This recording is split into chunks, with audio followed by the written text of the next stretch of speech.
can't be free. Everybody wanna judge, say I'm a thug, I'm a player, I'm a simple, why I can't be me? When I walk up in the store, all the Karens get to staring at me. Put my heart in my music, it's still on my sleeve. Everybody been portrayed.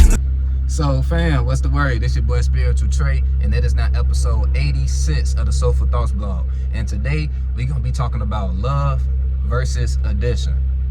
Love versus addiction. Before we dive in, don't forget to like, subscribe, and share. If y'all want to see y'all boy in the algorithm, let's dive into it.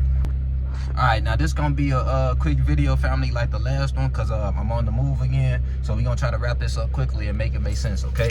Now, love versus addiction, let's talk about it. This might sound crazy, but on some real shit, y'all, 80 to 90% of the world does not know what love actually is. And that number might be slightly exaggerated, you feel me? I ain't been across the world. We gonna stick to America. But you feel me? 80 to 90% of people in America do not know what love actually is. Why do I say that? Well, let's think about it. Before we explain what love is, let's talk about what you guys are actually feeling for each other, right? Which is a passionate liking for the person that's fulfilling whatever void that you have. You are addicted to the person, which addiction is just basically a passionate attachment. You have a passionate attachment to this person because they are filling whatever void you have. You feel me? And I'm not going to go through the millions of voids that can be within the spirit. You know, it can come from a lack of love growing up, or just you needing somebody to help you financially, or whatever it is. You feel me? We know it's a million ways that a spirit can have a void within that spirit, right? And feel like they need some filling within that void, right? So what happens is, most of the time, 9 times out of 10, when we connect with people, we are connecting with them, and I'm saying we so we can feel like we in it together, y'all. But yeah, so when we connect with people, we are connecting from a place of lack versus a place of love. And that's why these connections end up so turbulent. They don't last long, you know, and they become so toxic and everything like that. Because what happens is, when you get too attached to a person fulfilling whatever void that you have within your spirit, eventually they're not going to fulfill that void anymore. Whether it's because they can't, they just don't want to, or they might get too comfortable in a relationship and stop doing it. Whatever the case might be, trust me, it's gonna come a time where that person stops fulfilling that void, at least not the way they used to, right? And if your spirit is identifying with the mind, which 90% of the world does, 90% of the world just goes off their reactions, right? They listen to whatever reaction that their mind gives them, and they just go off it. Whatever compulsive reaction, they just go off it, right? So they identifying with the mind. So what happens is, when this person stops fulfilling whatever lack that they've been fulfilling in your life, you're gonna have, depending on how deep of an attachment it is, that's how much of a negative reaction you will have. So if you're deeply attached to this person, have a deep addition to this person fulfilling this void, when they stop fulfilling it, it's gonna like create a disruption within your daily mental patterns that you identify yourself with. You feel me? Because you might actually think the things that you get up and do every day, the things that you like every day, your insecurities and all of these things are actually you. When in reality, our character, our personality, and all of these energies that we dive into are our creation. You feel me? And when a creator identifies with the creation, it leads to self-destruction. You feel me? So like I was saying, when this person starts fulfilling a certain void that they've been fulfilling, depending on how attached you are to them doing it, that's how negative of a reaction that you will give them, and vice versa. Depending on how attached they are to things going smooth in a relationship or whatever void you may be feeling, they're gonna match your reaction with just as much negativity. And boom, we got a toxic situation where that might lead to domestic violence. You feel me? And all of this is because we're not actually in love with each other. We're in addition with each other. You feel me? True love, if you guys want to know what true love is, I can't even tell you. I kind of gotta like show you the way. God is love, okay?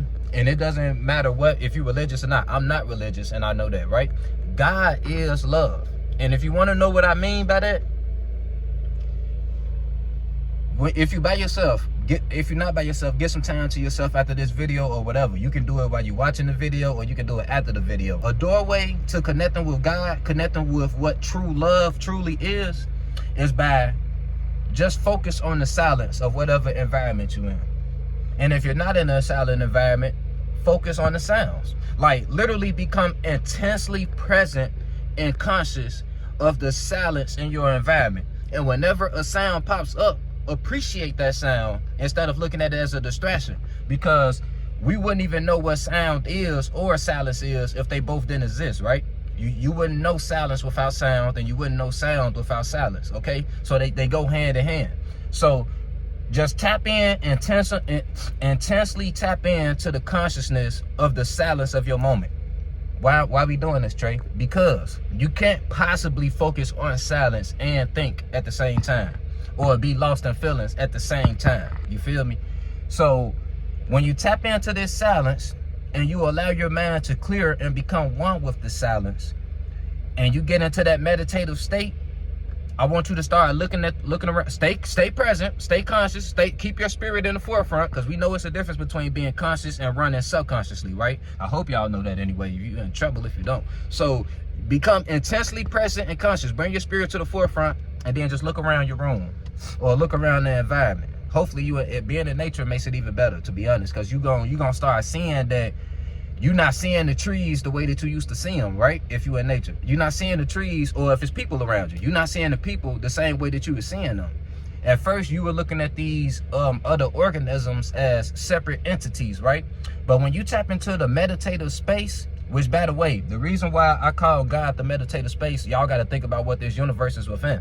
The whole conscious universe exists within a space, right? It got to. It don't matter if you think it's multiple universes. Multiple universes have to exist within space. You feel me? So that means space was here before the universe, which means space has to be the catalyst for all this existence.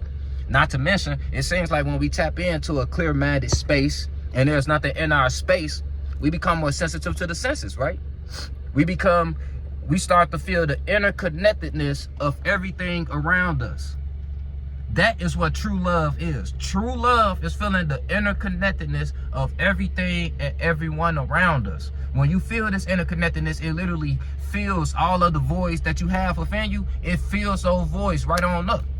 And if you stay in this conscious seat long enough, you will literally melt those voids away forever. You won't have any more insecurities or anything like that if you are living presently. If you know you living in the present moment.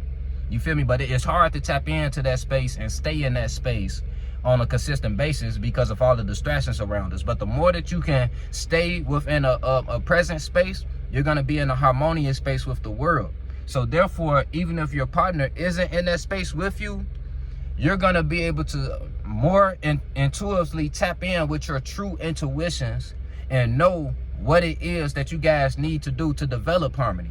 Whether it's coming up with ways for you guys to come together in a more harmonious way without being so codependent on each other, or if it's splitting apart in a harmonious way, you feel me, without taking anything personal. Because if you don't have any biases that you're leeching on to, or any addictions that person is feeding, you won't have any hard feelings about if you guys do decide that it's best to separate. This could end all toxic relationships, all domestic violence. We could end this all simply by tapping into the present moment, by not living in the past, not letting our past define us. You feel me? Because a lot of the voids we feel are from things that we went through in the past. You feel me? Like, we might not have got a lot of love from our parents growing up. So now we have identified with that lack of love, and we don't like that feeling. So we want somebody to fulfill that feeling to make us feel better. If you actually learn from your past instead of identifying with it, you wouldn't have that problem. Like, for example, instead of, let's say you didn't have that love growing up, instead of letting the fact that you didn't have that love consume you, let it motivate you and teach you the importance of actually having the proper love in your home that you're going to build in the future. You feel me? So when you do have kids, you're in a space to where you want to give them the best, instead of focusing on what you didn't have and making that a part of who you are. Like, I hope y'all getting what I'm saying. But the past should be always within your subconscious mind. You don't have to consciously wear it on your sleeve. Because when you do that, it becomes part of your atmosphere as a spirit.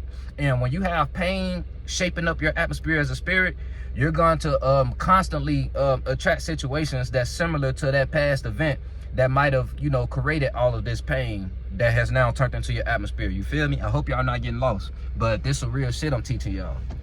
If you want to feel true love with who you're with, start tapping into the moment. And you do that by, and I'm teaching y'all to meditate basically. If you want to meditate, you bad at meditating, just focus on the silence of the room. That can be your focus point, or the sounds within the room.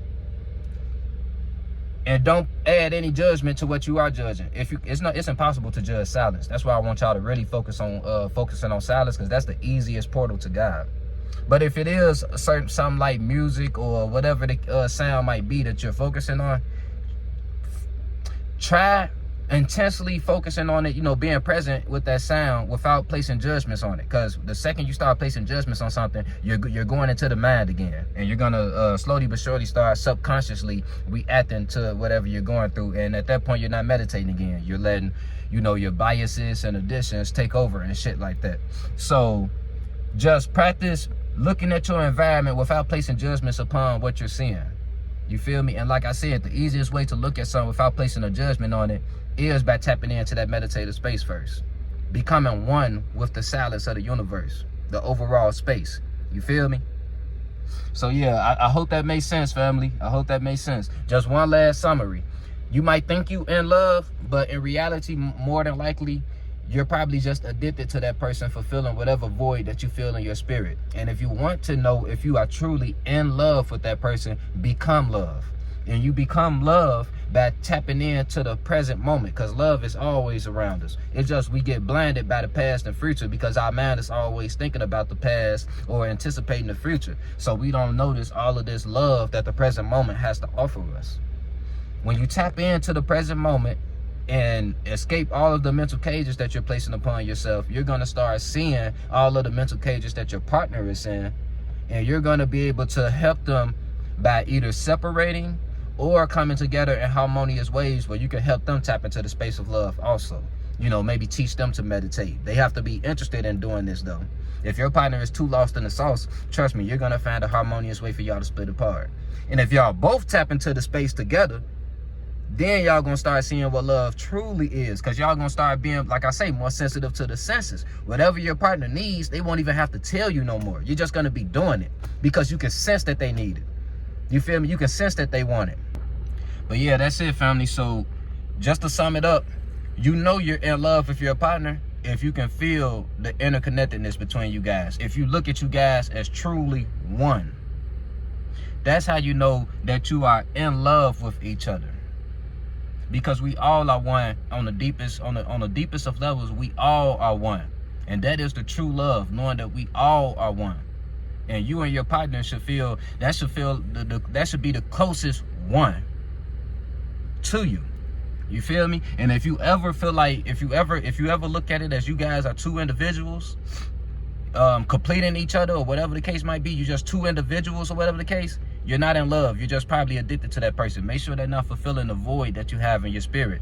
And if they are fulfilling the void, stop them from fulfilling the void. Don't depend on them to fulfill your void. You tap into your own space of love and you fulfill your own void with that space. Because trust me, it doesn't matter what the void is. It can be financially, it can be just physically, the way you look, or you know, you might have to, you know, your partner might be a person who makes you feel better physically. Whatever the case might be, when you tap into this true space of love, it's not just love for those around you, it's love for your inner being as well. It's impossible to be insecure with it. And if you're not insecure, you don't need anyone to fill in your void, right? That void of insecurity. It's your boy Spiritual Trey signing out. Love you, family. On the beat, start preaching. Feel no evil, see no evil, but peep it. I don't aim for the stars, I want leeches. And the snake spawn, I'ma kill the whole species. Rest in peace to all the peaceful preaching. The youngest wildin', but to say they evil, that's kinda reaching. Who really controlling the way you thinking? Find the truth.